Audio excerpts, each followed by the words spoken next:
오늘은 이 본문의 말씀을 가지고 과부의 기도 비유이라는 제목으로 말씀을 증거하겠습니다. 예수님은 찬송은 이렇게 해라, 설교는 이렇게 하라, 그런 말씀하신 적 없어요. 그런데 오직 기도에 대해서는 여러 비유를 들어가시면서 말씀을 하신 것입니다. 그만큼 신앙생활에서 기도가 그렇게 중요하다는 거예요. 그래서 우리는 기도를 많이 해라, 그런 뜻이 있습니다. 오늘 본문은 예수님이 과부의 기도를 비유해서 우리가 기도하도록 이렇게 교훈하시는데요. 이 과부의 기도는 매우 짧은 비유이지만은 여기에 모든 기도의 방법이 다 들어있어요. 그걸 설명하고 있어요. 그럼 우리가 이 과부의 기도는 어떤 기도인가 알아보면서 우리도 이 과부처럼 기도하는 사람이 되어야 되겠습니다. 그러면 첫 번째로 과부의 기도는 뚜렷한 소원을 가진 기도였다는 것입니다. 과부는 재판장을 찾아가서 자기의 한 맺힌 원한을 풀어달라고 그렇게 기도를 합니다. 이 과부는 남편이 없기 때문에 참으로 가난도 하고 또 사람들이 무시하기도 쉬운 그런 열악한 환경에 살고 있어요. 남편 없이 살지 않은 힘든 세상을 살면서 많은 어려움이 겹치는 거예요. 그래가지고 그 마음에 한없는 그러한 한이 맺혀서 큰 고통을 받는 것입니다. 그래서 이 과부가 그런 한 맺힌 소원을 가지고 재판장을 찾아가요. 그래가지고 이것 좀 해결해달라고. 재판장만 이 문제를 해결할 수 있다고 믿고 간 거예요. 한 맺힌 소원을 가진 사람은 기도가 간절해질 수밖에 없는 것입니다. 그 성경에 보면은 소경 바리메오가 있어요. 근데 그 사람은 한 번 보고 싶은 거예요. 소원을 가졌어요. 근데 예수님이 지나간다는 말을 듣고 그냥 달려나가는 거예요. 예수님 부르요. 그러니까 야 시끄럽다. 이 예수님 보통 사람도 만나게 오는데 너같이 거지인 주제에 소변 주제에 뭐 이렇게 소리 질러 가만히 있어. 그러나 이 바디면 더 큰 소리를 지르면서 예수님. 예수님이 멈춰서 왜 그런가 물어보니까 왜 그러냐, 내가 보기를 원합니다. 그 소원을 그냥 얘기해요. 그랬을 때 하나님이 네 믿음대로 되라. 그래서 눈에 보여진 것입니다. 소원을 가질 때 유대왕 히스기야가 이제 너 죽을 것인가 준비를 준비해라. 이런 통보를 받았을 때 내가 죽다니 좀 더 생명을 살고 싶은 소원이 생긴 거예요. 그래가지고 그냥 간절한 마음으로 하나님 앞에 그냥 벽을 향해서 기도하기를 내 생명을 좀 연장시켜달라. 소원을 그냥 간절히 기도해요. 그 소원을 듣고 하나님은 15년 생명을 연장시켜줬다고 성경은 말하고 있습니다. 여러분, 기도할 때 우리 소원을 가져야 돼요. 여러분들도 소원을 가져야 돼요. 어떤 소원 가집니까? 하나님 만나기를 소원하세요. 하나님 나 좀 만나주세요. 하나님 나와 함께 해주세요. 이 소원을 가져요. 우리의 대적이 누군 줄 알아요? 우리 믿는 사람의 대적은 사탄 마귀예요. 그냥 마귀는 우리를 그냥 유혹을 해서 어떻게든지 하나님께 나가서 복받기를 싫어하는 거예요. 예모적으로 그냥 고통을 주고 질병을 주고 환난을 주고 막 그래요. 그랬을 때 여러분, 이 대적을 소원을 갖고 이 대적을 물리치고 하나님 나와 함께 해주세요. 그 소원을 갖고 기도해야 돼요. 응? 우리 영육간에 강건해달라고 소원을 갖고 내가 성령 충만하게 해달라고 하고 내가 능력있게 좀 하나님 앞에 살기를 원하고 내가 이 땅에서 우리 가족 평안하고 건강하게 해달라고 하고 뭐 각자마다 소원이 있을 거 아니겠어요? 내가 하시는 이 사업을 주님 복을 주셔서 참 형통하게 해달라고 소원을 가지고 하나님 앞에 막 간절하게 꼭 이루고 싶은 소원을 가지고 기도하시라는 거예요. 그 소원을 가지고 영원한 재판장 예수 그리스도를 찾아서 기도하라는 거예요.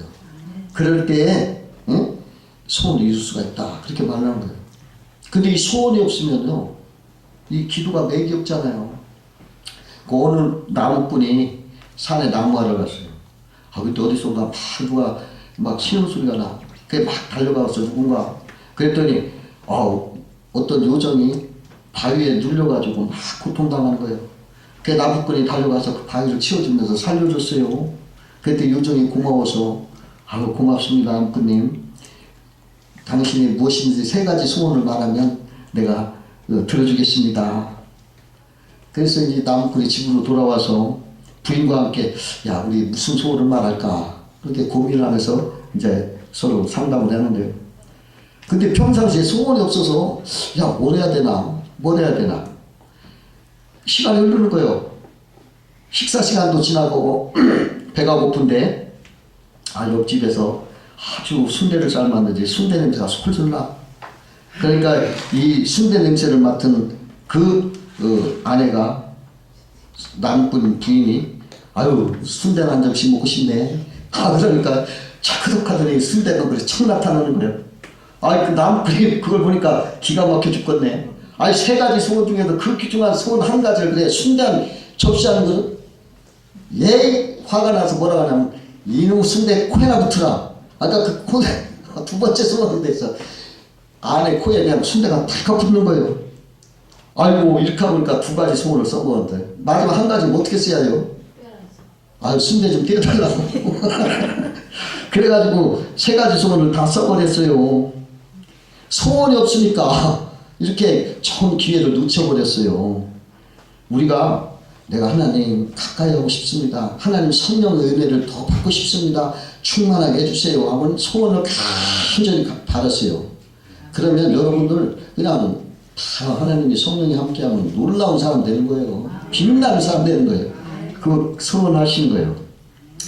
제가 이 설교 준비하면서 어떤 생각을 했냐면 그 성경에 나오는 사렙다 과부하고 나인성의 과부가 생각이 나더라고요. 어떤 생각이 나냐면 이 사렙다 과부 양식이 떨어져가지고 정말 아끼던 마지막 밀가루 한 움큼과 기름 한 병을 가지고 이제 이걸 가지고 더 이상 버틸 수가 없고 희망이 없어서 그걸 가지고 떡을 만들어서 아들과 같이 그걸 먹고 죽으려고 했어요. 그냥 기가 막힌 일 아닙니까? 그걸 먹고 이제 죽자. 그걸 먹고 근데 그 과부의 간절한 소원이 있었을 거 아니에요. 그 마지막 먹으려고 하면서 무슨 소원이 있겠어요? 생명을 살리는 먹을 양식 좀 달라는 게 소원이었을 거 아닙니까? 그 소원이 어찌나 컸던지 그 소원을 가진 그 사렙다 과부에게 하나님이 엘리야를 보내가지고 그 엘리야를 통해서 밀가루가 솟아오르게 기름통에서 기름이 솟아오르게 해서 그 양식을 공급해줬지 않았느냐. 이 생각이 나더라고. 그리고 나인성 과부 그 하나 애지중지 지키던 독자를 잃었어. 남편도 없는데 그 의지하던 독자마저 잃으니까 그 한이 얼마나 크겠어요. 그냥 한을 품고 있는데 하나님 찾아가서 그 한을 풀어줬잖아. 그 나인성 과부의 그 죽은 아들을 잃어서 천년아 일어나라 해서 살려주시면서 그 소원을 풀어준 걸 보자. 아멘. 한이 맺힌 그 기도를 하늘이 움직이는 거예요. 그 생각이 나더라고요. 여러분 항상 하나님 앞에 한이 맺힌 소원을 가지고 기도하시면서 은혜 받으시기 바랍니다. 아멘. 2번째로 이 과부의 기도는 자기가 무력함을 절감하고 능력자를 찾아가서 전폭적으로 구했다는 거예요.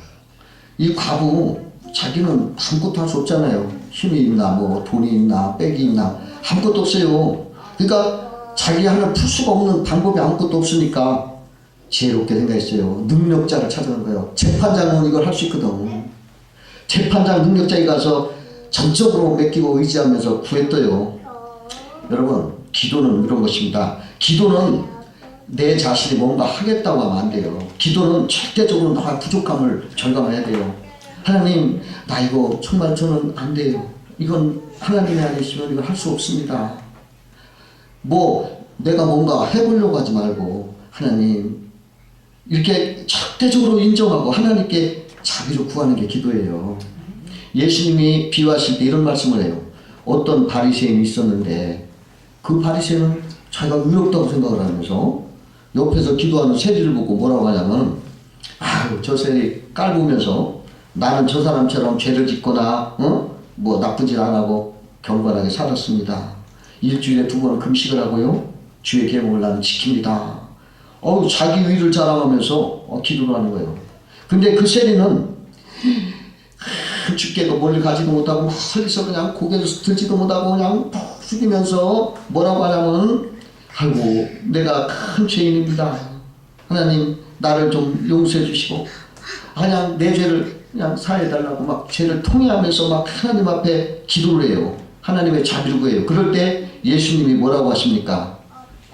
이 자기가 의롭다고 하니 바리새인 기도보다 이 세리의 기도가 더 하나님 앞에 의롭다 하심을 받았느니라.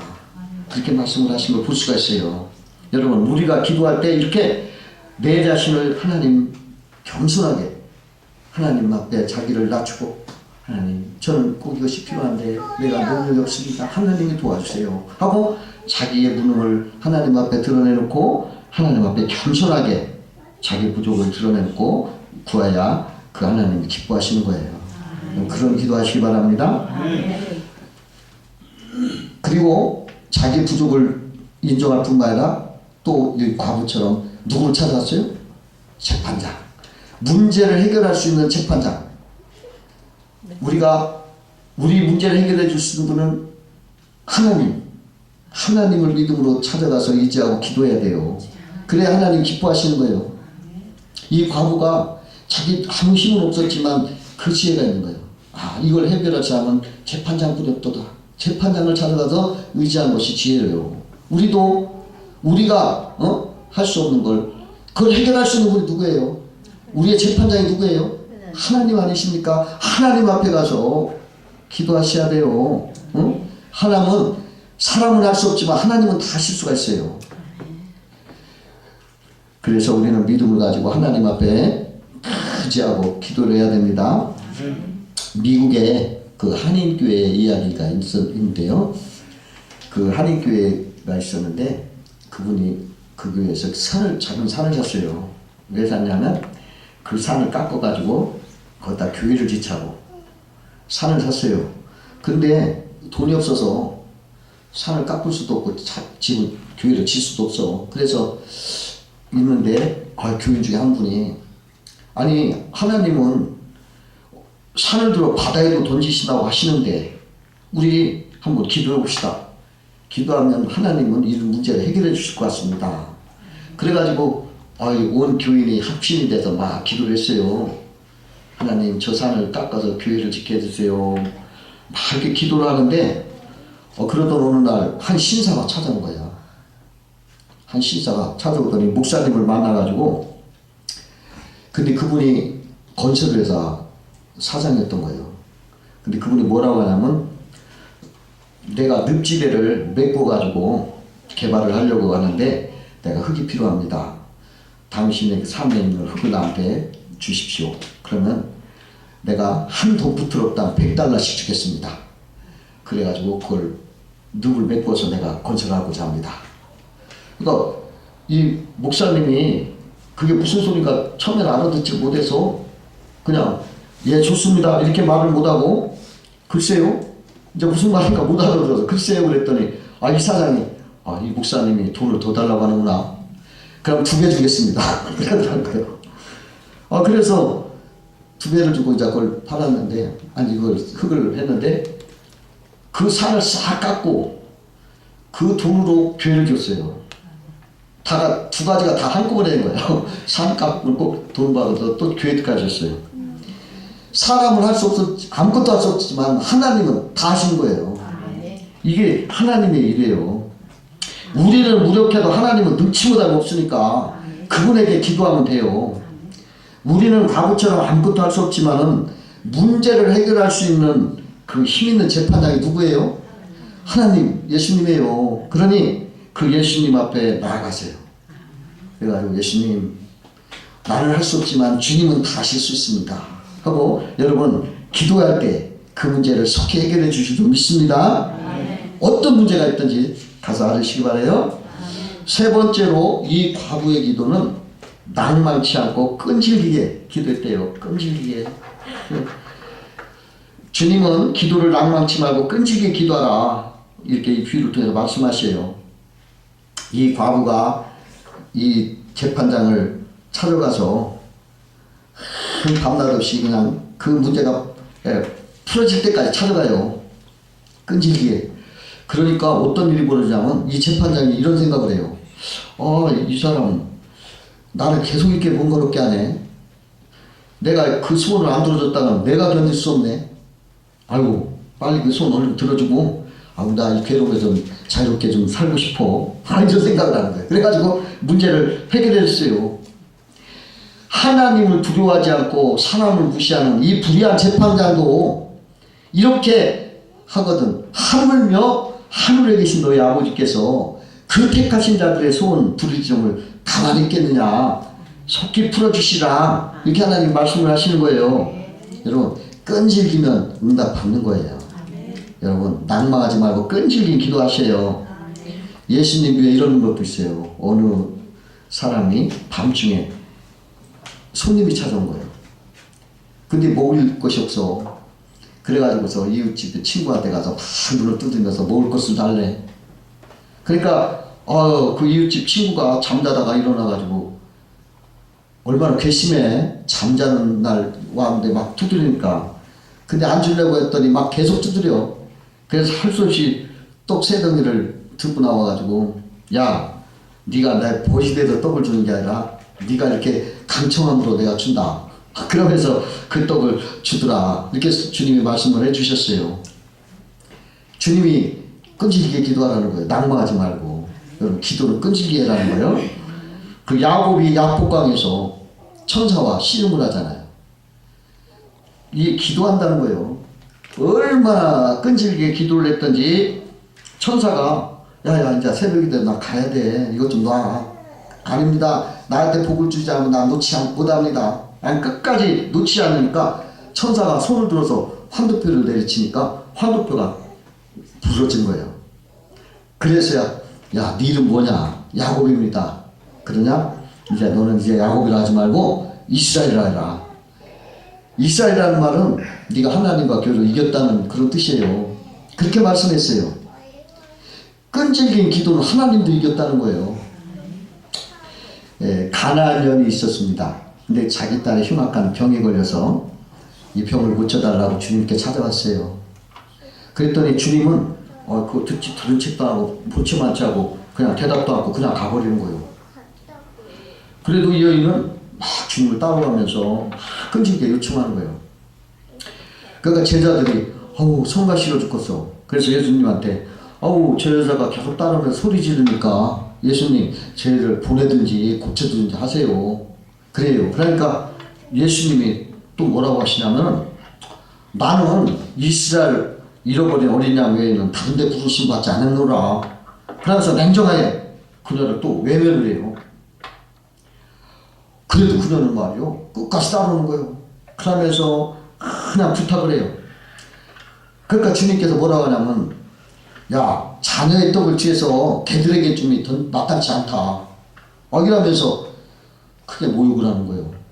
너는 자녀가 아니라 개인데 내가 왜 자녀 떡을 줘서 개한테 주겠느냐. 이게 큰 모욕이잖아요. 그러자 그 여인이 그냥 그 모욕에 불끈 화를 내면서 싸울 줄 알았는데 싸우는 게 아니라 오히려 주여 올소이다. 그러나 제 개들도 제 주인의 상에서 떨어지는 부수기를 먹나이다. 이렇게 말하는 거예요. 그렇게 가는 거 하니까 주님이 감탄을 하신 거예요. 그러더니 여자여 내 믿음이 크도다. 그러더니 내 믿음대로 될지어다. 해가지고 그 딸이 나선 거예요. 여러분 우리는 어떤 경우라도 낭만치 말고 끝까지 응답받을 때까지 끈질기게 기도하라는 것입니다. 어느 회사에서 사원을 이렇게 뽑는데 그 응모자들이 여럿이 와서 아침 9시에 모이라고 해서 전부 9시에 모인 거예요. 9시까지 많은 사람이 모였는데 10시, 12시, 오후 2시, 오후 3시가 되도록 그냥 무조건 기다리게만 하는 거예요. 그러니까 사람들이 1시간, 2시간 막 시간이 지날수록 막 불평하는 사람도 생기고 막 욕하는 사람도 생기고 그냥 가버리는 사람도 생기고 그 별사람이 다 있는 거예요. 근데 오후 4시가 되니까 막 거의 다 불평하고 다 가버리고 몇 사람 안 남았어요. 근데 그때 사람이 오더라는 거예요. 그러더니 당신들은 지금까지 남아있는 사람이기 때문에 그 인내심을 인정해서 당신들 모두 합격이요. 그러더라고요. 낙심하지 않고 끝까지 기다리고 인내한 사람만이 그 회사에 참여이 됐다는 것입니다. 그 어느 목사님이 시골에서 목회를 할 때 이렇게 화전민이 있었대요. 산중턱에 산을 화전을 해서 읽어먹는 사람이. 근데 그 과부였는데 아들 둘을 가지고 같이 살고 있는데 그분들이 전도를 받아서 교회를 자기 교회에 나왔다는 거예요. 그런데 이분들이 나오자마자 아주 주일 선수를 그렇게 잘하고 또 새벽 기도까지 막 나오고 또 막 11조를 첫 달부터 내고 또 농산물이나 이런 축산물의 첫 열매는 꼭 목사님한테 가져오더라고요. 그래서 너무 기특하고 어떻게 이렇게 첫 나오는 분이 이렇게까지 자라나. 그래서 그 목사님이 너무나 그를 성도를 위해서 기도를 해줬대요. 내가 기도를 해줬는데 근데 이게 시험이 됐는지 그날 그의 가을에 늦은 가을에 큰 비가 왔대요. 그래가지고 그 집이 산중턱에 있는 집이 그냥 떠내려가고 그가 농사진 걸 다 떠내려가 버린 거예요.